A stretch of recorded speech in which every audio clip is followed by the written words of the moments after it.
안녕하세요. 말씀을 품고 말씀을 살아내는 바이블 118과 94번째 날, 오늘은 레위기 2장입니다. 이스라엘의 5대 제사 중에 1장은 모든 제사 가운데 기본이 되는 제사, 번제에 대해 나눴는데요. 성막 앞에 놓여진 제단에서 가지고 온 제물을 모두 불살라 태워드리는 제사가 번제였고, 그래서 이 번제는 헌신과 자원의 의미라고 말씀드렸습니다. 이어서 2장은 소제에 대해 가르쳐 주시는데요. 한자로 소제라고 할 때 이 소자는 힐 소자를 씁니다. 이 소제의 특징은 다른 제사와는 달리 짐승을 잡아서 그 피를 뿌리거나 고기를 태워드리는 제사가 아닙니다. 유일하게 땅에서 난 것들로 드리는 제사예요. 그래서 대표적으로는 곡식의 가루를 곱게 빻아서 가루로 드리는 제사니까 그 가루가 하얀색이잖아요. 그래서 힐 소자를 써서 소제라고 부르는 거죠.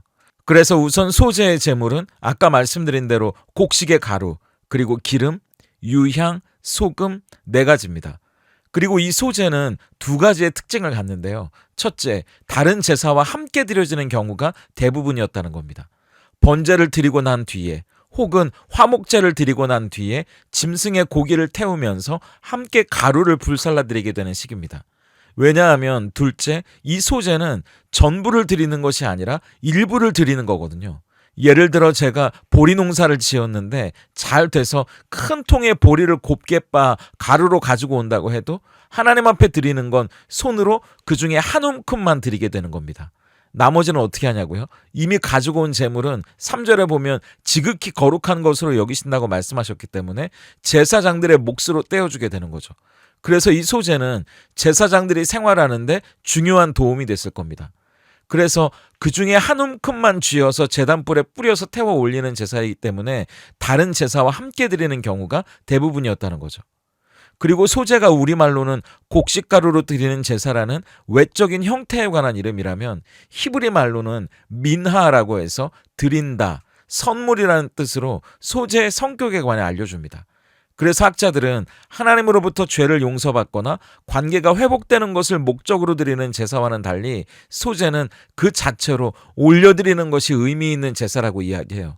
그래서 다른 제사와 함께 드리는 이유도 이런 거죠.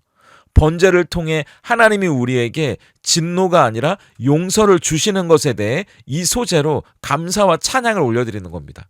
그리고 화목제를 드림으로 하나님과 우리 사이가 회복되는 것에 감사해서 이 소제를 올려드리는 거죠. 이 소제는 우리 편에서 올려드리는 제사입니다. 그래서 2장은 그 소제의 방법과 종류에 대해 이야기해 주는데요. 1절부터 3절까지는 고운 가루로 드리는 소제에 대해 이야기합니다. 고운 가루 한 움큼에 기름을 붓고 유향과 함께 제단 불 위에 뿌려 불살라 드리게 됩니다. 그런데 아까 말씀드린 대로 다른 제사와 함께 드릴 때 기름이나 유향은 생략되는 경우도 있었어요. 그리고 이어지는 4절부터 10절까지는 익힌 것으로 드리는 소제물을 다루게 되는데, 첫째, 곡식가루를 화덕에 구워서 무교병이나 무교전병으로 드릴 수 있습니다. 그리고 둘째, 이 곡식가루를 철판에 붙여서 드릴 수도 있고요. 셋째, 냄비에 끓여서 삶아 요리해서 드릴 수도 있습니다. 그러니까 소제는 곡식의 가루를 그대로 드릴 수도 있고 또 굽거나 부치거나 삶아서 다양한 요리를 해서 드릴 수도 있는 겁니다. 이렇게 굽거나 부치거나 삶을 때는 곡식의 가루와 기름만 사용하거든요. 값이 비싼 유향은 사용하지 않아도 되기 때문에 상대적으로 가난한 이들은 이렇게 굽거나 부치거나 삶아서 소제를 드리는 경우가 많았다고 합니다. 그리고 이어지는 11절부터 13절까지는 소제의 주의사항에 관한 내용입니다. 소제를 드릴 때 절대로 넣지 말아야 할 것과 꼭 넣어야 하는 것이 있다고 이야기하는데요. 절대로 넣지 말아야 할 것은 누룩과 꿀입니다. 누룩은 강제로 부풀게 만들고 꿀은 인위적으로 단맛을 내는 거잖아요. 하나님 앞에 드리는 소제는 어떤 인공적이고 가공된 것이 아니라 있는 그대로를 드려야 하기 때문에 이 누룩이나 꿀은 넣지 말라고 하십니다. 그리고 꼭 넣어야 할 것은 소금인데요. 소금은 천연 방부제 같은 거여서 부패를 막아주는 역할을 하기 때문에 소제를 드리는 사람의 마음이 하나님 앞에 처음이나 끝이 한결같아야 하는 것을 나타낸다고 봅니다. 그리고 마지막으로 14절부터 16절은 첫 이삭으로 드리는 소제에 대한 이야기인데요. 곡식의 첫 소산, 첫 이삭을 드릴 때는 좀 특별히 드려야 하는데 그 이삭을 볶아서 잘게 찌어 그 위에 기름을 붓고 유향을 얹어 드리게 됩니다. 애굽에 있을 때 7번째 재앙이 우박 재앙이었잖아요. 그 재앙 때문에 애굽의 보리가 이삭이 상해버렸는데 지금은 그 보리를 거둘 수 있는 것이 하나님의 은혜이기 때문에 감사하는 마음으로 소제를 드려야 한다는 이야기로 이 레위기 2장 소제가 마무리됩니다. 2장 소제를 보면서 먼저 생각해 보게 되는 것은 누룩을 넣지 말고 소금은 넣으라는 말씀입니다. 11절을 보세요. 너희가 여호와께 드리는 모든 소제물에는 누룩을 넣지 말지니 너희가 누룩이나 꿀을 여호와께 화제로 드려 사르지 못할지니라. 이 말씀을 보면서 누룩이 아니라 소금이어야 한다는 생각이 들더라고요. 소제에 절대로 넣지 말아야 할 누룩은 곡식의 가루에 발효를 일으키는 재료입니다. 그래서 술에도 누룩이 들어가는 이유가 그것을 발효시키기 위해서잖아요. 그러니까 누룩은 땅에서 얻은 곡식을 있는 그대로의 모습에서 변질시키는 재료라는 의미로 성경에 많이 쓰입니다. 마태복음 16장 6절을 보세요. 예수께서 이르시되 삼가 바리새인과 사두개인의 누룩을 주의하라 하시니, 예수님이 가르치는 복음과는 반대되는 그들의 가르침을 누룩으로 표현하시면서 사람을 살리는 가르침이 아니라 오히려 겉과 속이 다르기 때문에 사람들을 변질시키고 망하게 만드는 가르침이라고 말씀하시잖아요. 고린도전서 5장 6절도 보세요. 너희가 자랑하는 것이 옳지 아니하도다. 적은 누룩이 온 덩어리에 퍼지는 것을 알지 못하느냐. 바울은 부정한 음행이 누룩처럼 거룩한 공동체, 교회를 오염시키고 변질시킬 수 있기 때문에 그것을 조심하라고 공동체에 경고합니다. 그러니까 이 누룩은 우리의 신앙생활을 오염시키고 부패하고 변질시키는 모든 것을 가리키는 말이죠. 그렇다면 먼저 우리는 우리의 신앙에 누룩이 섞여 있지는 않은지 돌아봐야 합니다. 하나님을 바라보며 그분만으로 만족하고 기뻐하는 신앙생활에 자꾸 세상적인 가치가 들어오는 건 아닌지 한번 생각해 보세요. 성경은 분명 낮아지고 섬기는 자가 하나님 나라의 가장 큰 자라고 했는데 우리 안에 높아지고 섬김받으려는 마음이 있다면 그게 누룩이 아니겠습니까? 성경은 분명 사랑하고 용서하고 하나 되라고 하셨잖아요. 그런데 미워하고 시기하고 파당과 무리를 짓는 일이 있다면 그것도 누룩이 아니겠어요? 별거 아니라고 생각했던 그런 누룩 같은 마음들이, 그런 일들이 우리 신앙을 오염시키고 부패하고 변질되게 만드는 건 순식간입니다. 그리고 나도 모르는 사이에 그렇게 될 수 있다는 걸 우리는 늘 경계해야 해요. 그렇기 때문에 있는 모습 그대로 드리는 소제에는 꼭 소금이 들어가야 한다고 말씀하십니다. 13절을 보세요. 내 모든 소제물에 소금을 치라. 내 하나님의 언약의 소금을 내 소제에서 빼지 못할지니 내 모든 예물에 소금을 드릴지니라. 소금은 맛을 내는 도구이지만 동시에 부패와 변질을 막아주는 천연 방부제이기도 합니다. 그렇기 때문에 여기서 하나님은 그 소금을 언약의 소금이라고 말씀하시는 거죠. 언약은 변하지 않는 거거든요. 영원한 것이 언약입니다. 그러니까 소금은 하나님께 제사드리는 예배자의 한결같은 마음이 썩거나 변질되지 않고 영원히 지켜질 수 있도록 우리를 도와주는 역할이라고 보는 거죠. 그렇다면 우리의 마음이, 우리의 신앙이 부패하거나 오염되거나 변질되는 이유는 뭘까요? 두 가지가 아닐까요? 하나는 세상의 위협입니다. 위협은 다양한 모습으로 오겠죠. 돈이 떨어지는 것도 위협이고요. 승진을 못하는 것도 위협이고, 직장을 잃어버리는 것도 위협이고, 사람들과의 관계가 끊어지는 것도 위협이겠죠. 위협은 우리를 두렵게 만들고 불안하게 만듭니다. 걱정과 염려로 빠뜨리죠.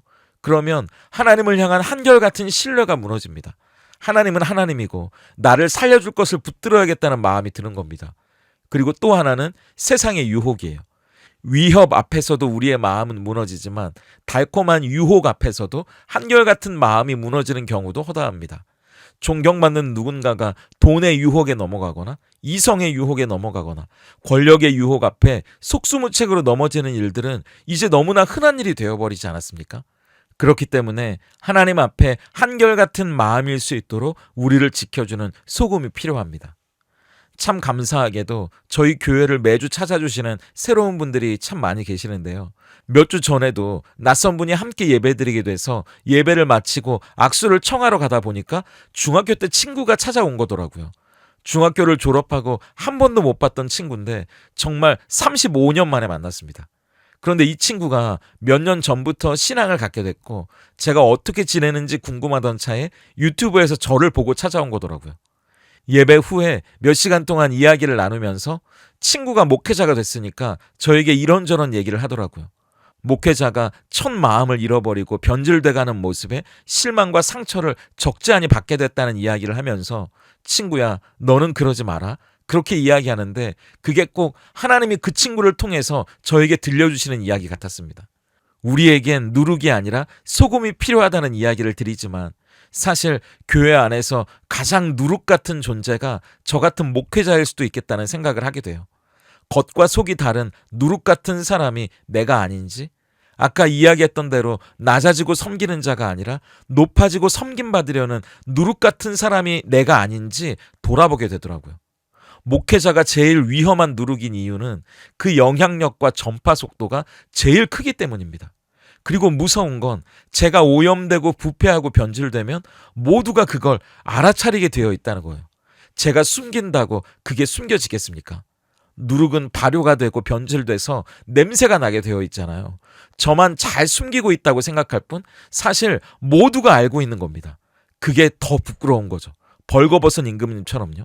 그럼 어떻게 오염과 부패와 변질로부터 우리의 신앙을 지킬 수 있을까요? 답은 하나입니다. 한결같은 마음을 지킬 수 있도록 영원히 지속하게 만들어주는 소금을 찾으면 되는 거죠.